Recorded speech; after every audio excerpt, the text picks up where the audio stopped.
अतावर्ज है। Reporters 21 current affair with Bilal, नई खोज और अरमान साबिर व्लॉग के मुश्तरका प्लेटफॉर्म से मैं हूं फारूक समी, मेरे साथ बिलाल अहमद और अरमान साबिर।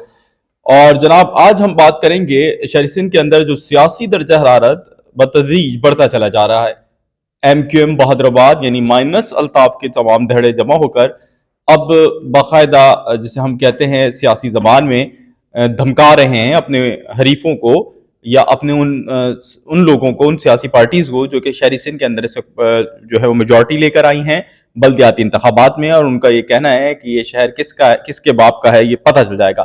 दूसरी जानेब आज अल्ताफ हुसैन साहब की एक ट्वीट आई है जिसमें उन्होंने मुशर्रफ साहब के जो अभी इंतकाल हुआ है, उनकी तदफीन हुई है, उसके हवाले से जो सज़ा है और इसके साथ साथ गुज़िश्ता जो गिरफ्तारियां हुई हैं उन गिरफ्तारियों पर को लेकर डोमिसाइल के इशू को उजागर किया है कि जिनका डोमिसाइल कराची से बाहर का हो तो उनके साथ क्या ट्रीटमेंट होती है और जिनका डोमिसाइल कराची का हो उनके साथ क्या ट्रीटमेंट होती है। तो पहले मैं बिलाल की तरफ जाऊंगा। बिलाल, MQM जो बहादुराबाद है या जो MQM के वो तमाम धड़े जो कि किसी दौर में अल्ताफ हुसैन साहब के साथ थे और अब अल्ताफ हुसैन के माइनस अल्ताफ मर्जर जिसे कहते हैं हम, तो वो बहुत जो है वो एग्रेसिव मोड में नजर आ रहा है, आप कैसे देख रहे हैं? एग्रेसिव मोड में क्यों नहीं होंगे? जाहिर है कि एक टास्क तो कंप्लीट हुआ है और पहला टास्क मर्जर का था, मर्जर हुआ। फिर उसके बाद कौमी सतह पर एक तीसरी बड़ी जमात के तौर के ऊपर लेके जाना है और वो उसकी तरफ वो जा रहे हैं, गामजन है। बाई इलेक्शन में जो 9 सीटें हैं उसमें मेरी इत्तला के मुताबिक 6 से 7 सीटें MQM के पास आ मेरे रही पास हैं। 4 से 5। 4 से 5 भी अगर MQM पाकिस्तान के पास आती हैं तो ये बहुत बड़ी क्या इस वक्त डेवलपमेंट नहीं होगी? होगी डेफिनेटली। पाकिस्तान तहरीक इंसाफ की वेव अपनी जगह, हाफिज़ नईमुर रहमान अभी कराची का वोट बैंक, फिर पाकिस्तान पीपल्स पार्टी बल्दियाती, ये सारी चीज़ें। और फिर सबसे अहम बात ये है कि जो महाजिर वोट बैंक है, महाजिर नाम पर सियासत है, वो तो बानी MQM अल्ताफ हुसैन की है, ठीक है। और इसके बावजूद वो बाइकआउट पर हैं और उनके बाइकआउट के बावजूद अगर MQM आपके मुताबिक चले, मेरे मुताबिक नहीं, 6 से 7 नहीं 4 सीटें मिली थी, तो क्या ये डेवलपमेंट नहीं है? अब ये लेती है, दी जाएंगी, क्या होगा क्या नहीं होगा इस पे तो खैर बाद में बात की जा सकती है और बहुत सारे लोग इस बात को समझ सकते हैं क्या क्या होगा क्या नहीं होगा। डेवलपमेंट तो है, ठीक है। अब इसमें कुछ लोगों से बात हुई, बात सिंपल सी ये है कि ये एक्सपेरिमेंट कितना अरसा चलेगा। खुद MQM के अंदर के लोग कुछ कहते हैं कि लंबे अरसे तक चलेगा और कुछ कहते हैं कि ये सब चीज़ें तय उस पर होंगी कि डिलीवर और इलेक्शन में रिजल्ट कितना पॉजिटिव आता है।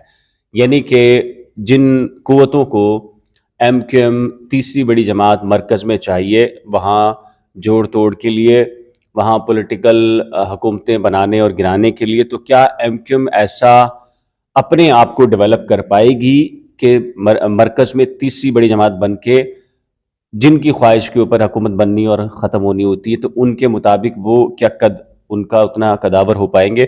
ये एक बड़ा क्वेश्चन मार्क है। अब जो आपने बात की है डोमिसाइल की, डोमिसाइल नवाज शरीफ का डोमिसाइल क्या था? से ले लूं। अरमान भाई, आप बताएं, जो डोमिसाइल का पूरा एक ट्वीट उन्होंने किया है और ये तवातुर के साथ उनके ट्वीट्स आ रहे हैं अल्ताफ साहब के, और शहरी सिंध के हवाले से वो पूरे सिंध के हवाले से वैसे वो बात कर रहे हैं। उनका ये कहना है कि जनाब हमें डोमिसाइल की वजह से जो है वो मसाइल का सामना है। आप इसको क्या देख रहे हैं? और भी सियासतदान आजकल यही बातें कर रहे हैं। देखें, ये बात जो है वो अल्ताफ हुसैन साहब ने जो है वो भी 2 दिन पहले भी एक पूरी सीरीज़ ट्वीट की थी, कोई 7 ट्वीट किए थे उन्होंने। इसी जो है वो उनका जो महवर था गुफ्तगू का वो यही था कि जो डोमिसाइल है, अगर कराची का जो है, अगर कराची का वो कराची का कोई हो तो उसके साथ ट्रीटमेंट बिल्कुल डिफरेंट होता है, और अगर जो कराची का नहीं है, कराची का डोमिसाइल नहीं है, तो वो उसका ट्रीटमेंट है उसके साथ वो बिल्कुल डिफरेंट होता है। तो ये बातें उन्होंने भी कही हैं और इनके अलावा कई लोग और भी कर रहे हैं। और सोशल मीडिया तो अब देखें ना, सोशल मीडिया तो अब ऐसा हो गया है कि लोग ज़्यादातर टेलीविज़न चैनल से ज़्यादा अब सोशल मीडिया की तरफ जाते हैं, और इसी वजह से सोशल मीडिया पे कोई भी चीज़ आती है तो वो वायरल हो जाती है, और वायरल होने का मतलब ये होता है कि बहुत सारे लोगों तक पहुंच जाती है और फिर सीना ब सीना भी चल रही होती है। तो यही बात जो है वो अब ज़बान ज़द आम हो गई है कि जी बिल्कुल डिफरेंट होता है ट्रीटमेंट। और ये बात खुद मुशर्रफ साहब ने भी अपने एक इंटरव्यू में कही थी, और इसके अलावा जो है वो अपने एक इंटरव्यू में अब्दुल कदीर साहब जो हैं वो भी ये बात डॉक्टर अब्दुल कदीर खान एटमी साइंसदान जो थे वो भी ये बात कर चुके हैं कि डिफरेंट होता है उनका डोमिसाइल, चूँकि कराची का था तो उनके साथ डिफरेंट हुआ जो ट्रीटमेंट है। तो वो दोनों, हालांकि दोनों बहुत बड़ी शख्सियात हैं, एक एटमी हमारी जो ताकत है उसके मूजिद हैं यहाँ पर, और उसके तख्लीक कार हैं यहाँ पर पाकिस्तान में, और इसके अलावा जो सदर रह चुके हैं, आर्मी चीफ रह चुके हैं परवेज़ मुशर्रफ साहब, उन्होंने भी जो है वो इस तरह की बात कही है। हमारे प्रोड्यूसर हमें कह रहे हैं कि इस पर थोड़ा सा रुक जाएं, बहुत ज़्यादा आपने इस पर बोल दिया। एमक्यूएम के हवाले से बताइए। देखिए, एमक्यूएम का जहाँ तक बिलाल ने जैसा कहा है, तो बिलाल की बात से मैं मुत्तफ़िक़ हूँ कि सीटें जो है आप कह रहे हैं मेरे ख्याल से उससे ज़्यादा मिलेंगी, क्योंकि एक जो असर है बाइकॉट का, वो बाइकॉट का असर होगा तो यकीनन टर्नआउट तो कम होगा। लेकिन अब ये लोग देखें, अब एमक्यूएम पाकिस्तान जो है वो अलग अलग होकर नहीं लड़ रही है। इस मरतबा फारूक सत्तार अपनी अलग सीट से नहीं लड़ रहे हैं, या पीएसपी अपनी अलग सीटों से नहीं लड़ रही है। अब ये लोग आमने सामने नहीं होंगे तो यकीनन इनका वोट भी जो है वो एक साथ ही होगा। तो जो बाइकॉट का असर, टर्नआउट कम होगा, लेकिन बाकी वोट जो है वो जो जा रहा था इधर उधर, और ख़ास तौर पर जो उर्दू स्पीकिंग है या जो महाजिर है अपने आप को कहते हैं, वो गुस्से में पीटीआई को या जमात इस्लामी को वोट दे रहे थे। हो सकता है वो गुस्से वाला वोट जो है वो अभी वापस इधर ही इसी बैलेट बॉक्स के अंदर आएगा, एमक्यूएम पाकिस्तान के अंदर। तो 6 से 7 सीटें हो सकता है इनके पास आ जाए, परफॉर्मेंस भी अच्छी हो जाए इनकी, और परफॉर्मेंस की बेसिस पे इनकी सीटें भी आ जाएँ, तो ये कदरे मुख्तलिफ हो सकता है। देखें, हम जो इनके आपस के जो इख्तिलाफ़ात हैं और जो इनके आपस के जो मामलात हैं, और जिस तरह से ये बातें करते हैं फिर उस पर अमल नहीं करते हैं या अपना एहतिसाब नहीं कर रहे हैं, उस पर हम जो है वो इन पर क्रिटिसाइज़ करना वो हमारा अपना वो है। लेकिन जो फेयर तज्जिया है वो ज़ाहिर है हम वो देना हमारा भी काम है ना, और तज्जिया जो है वो हम देते हैं तो हम हक़ायक़ की बुनियाद पे देते हैं जो इस वक्त ग्राउंड रियलिटीज़ हैं। उसके उस पर जो नज़र आ रहा होता है उस पर तज्जिया मेरा और आपका डिफरेंट हो सकता है, लेकिन बहुत ज़्यादा बिल्कुल 180 डिग्री का नहीं हो सकता।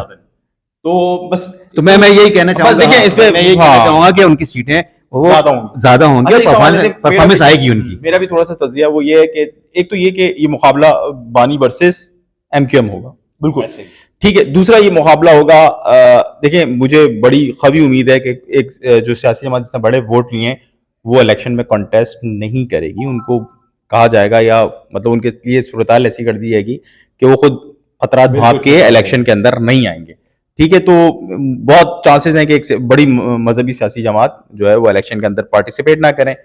तीसरा जनाब ये होगा कि पीटीआई वालों के ऊपर भी जो आइंदा जो हालात हैं वो मुझे बता रहे हैं, आप उनको उसके निशानदेही यूं होगी कि आपको उनकी कैंपेन नजर नहीं आएगी। और ये सारे एलिमेंट्स के बाद भी अगर आप 4, 5 या 7 सीटें ले लें तो ये बड़ी बात होगी। ये बड़ी बात क्यों होगी, इसका सवाल है, इसका जवाब है मेरे पास। परफॉर्मेंस भी अच्छी नहीं रही, बहुत अच्छी नहीं रही, लेकिन ये 6-7 सीटें उसके बावजूद भी लेना मुश्किल होंगी, लेकिन ये जरूरी है। लेकिन ये सीटें लेना जरूरी है, और ये सीटें लेना इसलिए जरूरी है कि कोई तो हो जो कि डराने के लिए मौजूद हो, कि हम इशारा करेंगे तो ये सारे बाहर आ जाएंगे, और कोई तो हो जो कि बहुत अच्छा फर्माबरदार बच्चा हो, जो बुजुर्गों का एहतराम करता हो। मेरे ख्याल में इतना काफी है। आज हमारे प्रोड्यूसर बहुत आंखें दिखा रहे हैं, इसलिए हम ज्यादा नहीं बोल रहे। अगर अभी तक आपने करंट अफेयर विद बिलाल, नई खोज, अरमान साबिर व्लॉग और रिपोर्टर्स 21 को सब्सक्राइब नहीं किया है तो आपसे गुजारिश है कि सब्सक्राइब कर लें। हमारी कोशिश होगी कि आइंदा अपने प्रोड्यूसर को ना बैठाएं ताकि हम ज्यादा खुलकर बात कर सकें। अपने फीडबैक से हमें जरूर आगाह कीजिएगा। आपका बहुत शुक्रिया। आदाब अर्ज़ है।